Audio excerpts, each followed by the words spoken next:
in Australia. And so there is safety in numbers, so they throw off many predators, especially when they band together like this. Of course, as I mentioned earlier, like budgies are probably the most popular bird to have as a pet, and they are specifically bred in captivity for that. And so they are not illegally taken from the wild, to the best of my knowledge. But even so, budgies to this day continue to be probably Australia's most endearing bird, and to me, one of the most incredible. They don't eat meat. I mean, they do occasionally eat small insects, but they mostly eat fruit and seeds. And where they tend to live is out in the deserts of outback Australia, so they quite often band together for defence, but also to look for water, which is a vital source in the outback. Of course, this is much of their range. Now, the next animal I'm going to show you is one that lives underwater, and it's probably the closest we have in the natural world to an alien spaceship. It is the giant cuttlefish. Now, giant cuttlefish are in the same group as octopus and squid, but they are completely different. I mean, as I said, they are probably the closest thing we have in the natural world to an alien. They're sort of like an underwater chameleon. I mean, as you can see, they can make these patterns and change on their bodies and change their colour to describe their moods. But also they can change their colour to disguise themselves, just like a chameleon. But unlike chameleons, they can morph into anything in their surroundings. Cuttlefish have probably the most advanced vision of any underwater creature, that they can see in polarised light, which is actually quite an incredible achievement. And of course, a lot of what they feed on are fish and shrimp, but they will also eat crustaceans like crabs and lobsters. And quite often what they do is they will disguise themselves to look like rocks, coral, or even floating seaweed, and then, as soon as they're within striking distance, boom! They shoot two lightning-fast tentacles at their prey. They slap onto a crab, they will then grab a hold of it and then pull it in towards their beak, right in between those tentacles. As you can see also here, this is a male cuttlefish and a female. And of course, there's actually one stretch of coastline in Australia where for 3 months every year, giant cuttlefish gather in the shallows to breed. And of course, the males quite often put on a show like this to attract a female or to fight off a rival. And fortunately, they don't eat humans. I mean, to be honest, if a cuttlefish could grow bigger than a human, I think that would be quite frightening. But fortunately, they're not dangerous to people. But they are, to me, some of the most amazing creatures on the planet, and I would love to see a giant cuttlefish one day. Of course, here is the bay where they where they go to breed. But yeah, and for 3 months of each year, cuttlefish gather in this precise bay in Australia to breed. Another animal I'm going to show you is another one of Australia's snakes. It is the tiger snake. Now, tiger snakes are probably the world's 5th most venomous snake. And they're in the same family as the cobras. They're called elapids. So, as you can see, they can spread their ribs into a hood. And that's to make themselves look bigger and more aggressive. And of course, they also have fixed fangs on the upper jaw that point down like this. And so they're not hinged like the fangs of a viper. They're fixed, so they can only strike going downwards. And of course, the main diet of the tiger snake is frogs. And of course, if you're a snake and these super fast amphibians are on the menu, you want to be able to kill them quickly so they don't hop away and leave you hungry. That's why a tiger snake's venom is so powerful.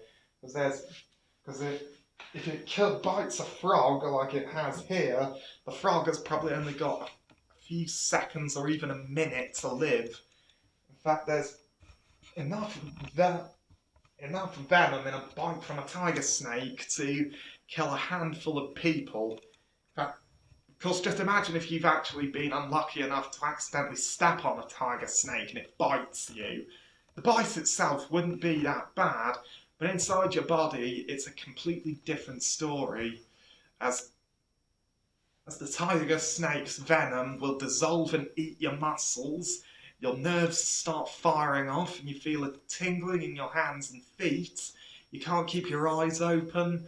You can feel your throat starting to close, and of course your nervous system is failing, and meanwhile the blood in your veins is thickening into sticky clumps, and of course the muscles around your heart and lungs seize up.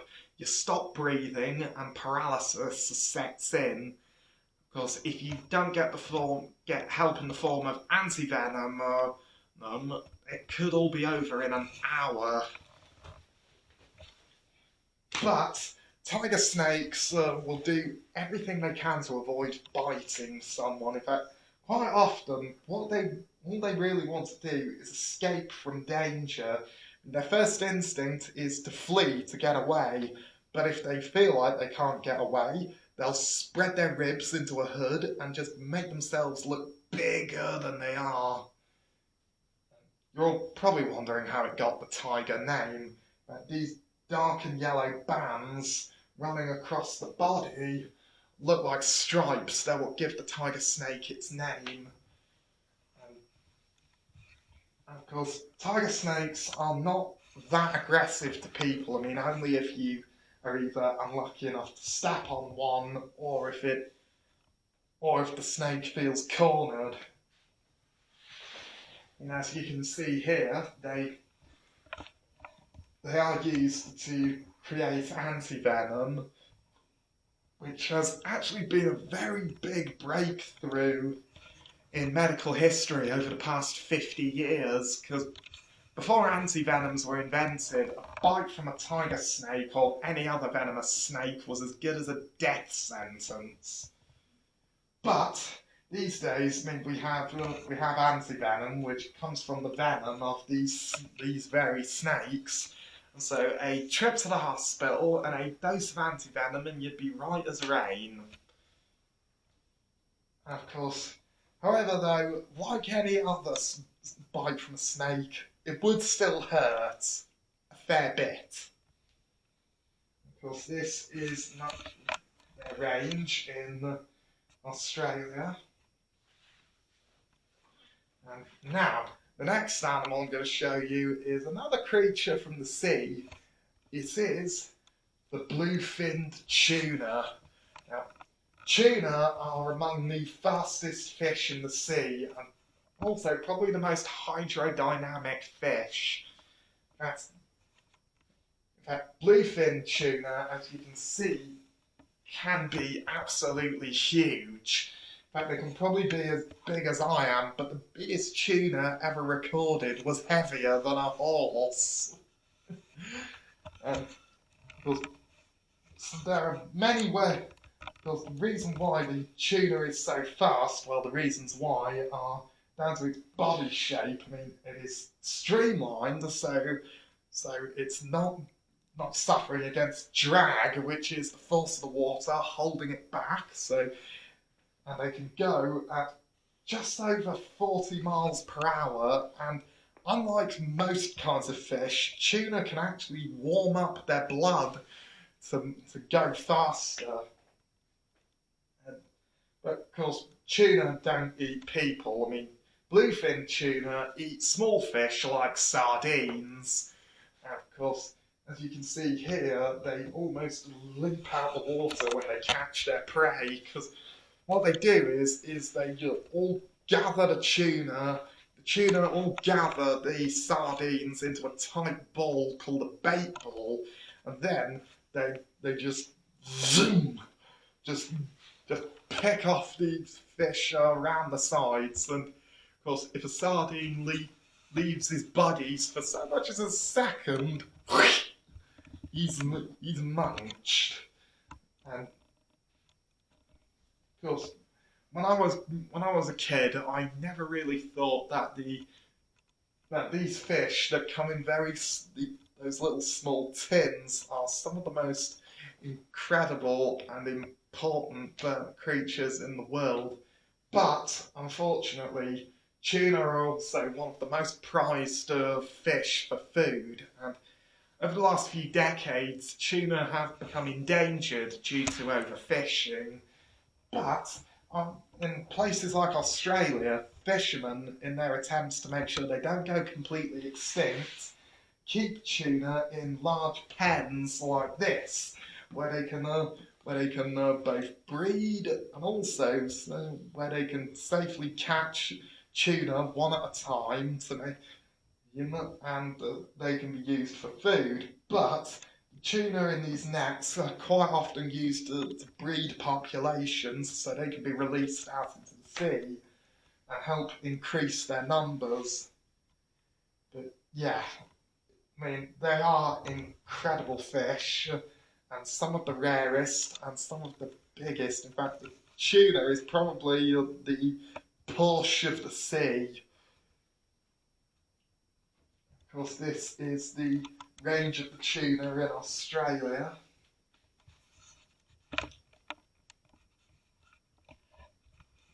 Now, I'm going to end with animals that that lived in Australia but unfortunately have gone extinct because of humans.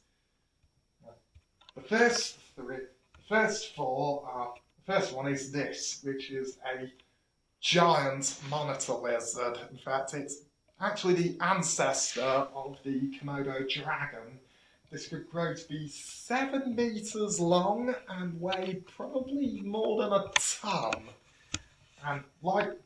And it's actually believed that these are the things Komodo dragons evolved from, because they evolved in Australia where they developed venom to tackle megafauna, which is big animals, and such as this, the Diprotodon, which was a giant wombat, probably bigger than a dog. Then there was this, giant kangaroos, which could probably grow as tall as a man. And these were probably like giant ducks, which, unfortunately, these four giant animals disappeared a few thousand years ago in Australia when the Aboriginal people came. Because the Aboriginals, unfortunately, cut and burnt down a lot of the habitats these animals relied on, but also quite possibly competed with them for food and probably even hunted them out of fear. So these four giant beasts disappeared, but this animal, the thylacine or Tasmanian wolf, was only went extinct about 90 years ago. This was a marsupial wolf, and marsupial, like much of Australia's mammals, are are mammals that grow their young in a pouch on